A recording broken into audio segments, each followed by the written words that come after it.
রাজনৈতিক উদ্দেশ্যে যে জরুরি অবস্থা জারি করার একটা প্রচলন ছিল বাংলাদেশে, এবার সেই জরুরি অবস্থা জারি করার যে অপচেষ্টা সেটা রুখে দেওয়া হলো।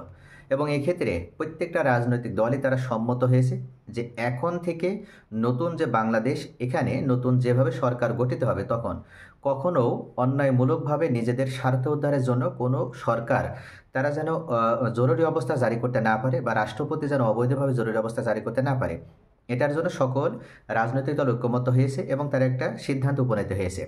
সেটার আলোকে যে সিদ্ধান্ত নেওয়া হয়েছে সেটা হচ্ছে জরুরি অবস্থা ঘোষণার বিষয়ে সংবিধানের 141 অনুচ্ছেদ সংশোধনের প্রস্তাব করেছে জাতীয় ঐক্যমত্য কমিশন।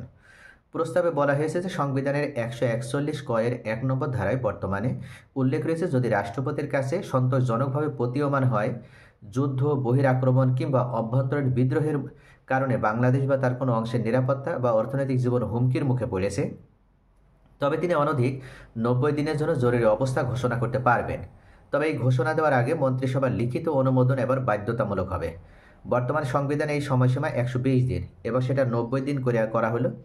এবং এক্ষেত্রে রাষ্ট্রপতি তিনি একা সিদ্ধান্ত নেওয়ার মাধ্যমে যেভাবে জরুরি অবস্থা জারি করতে পারবেন তা সেই ক্ষমতা খর্ব করা হলো। এবং এখানে উল্লেখ করা হলো যে উনি কখনো এককভাবে আর এটা জারি করতে পারবেন না, মন্ত্রিসভার অনুমোদনের ভিত্তিতে কেবল তিনি এই জরুরি অবস্থা চালু করতে পারবেন।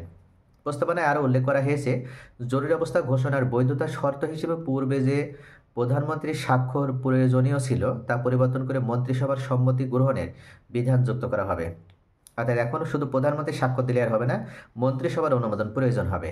তো প্রিয় ভিউয়ার্স, আসলে দেশে কখনো যেন আর ফ্যাসিজম ফিরে আসতে না পারে বা কোনো সরকারি যেন ফ্যাসিজম প্রতিষ্ঠা করতে না পারে, এটা নিশ্চিত করার জন্যই কিন্তু বর্তমান এই ঐক্যমত্য যে কমিশন তারাও কাজ করছে।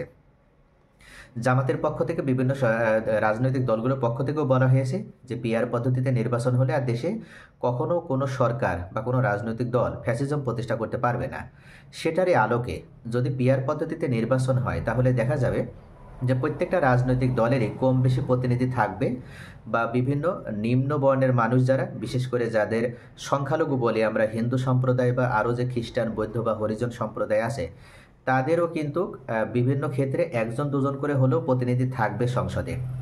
আর এখন যেহেতু কোনো এককভাবে কোনো রাজনৈতিক দল ক্ষমতা গ্রহণ করতে পারবে না বা এককভাবে তিনি সিদ্ধান্ত নিতে পারবে না, যার কারণে মন্ত্রিসভার অনুমোদন প্রয়োজন হবে।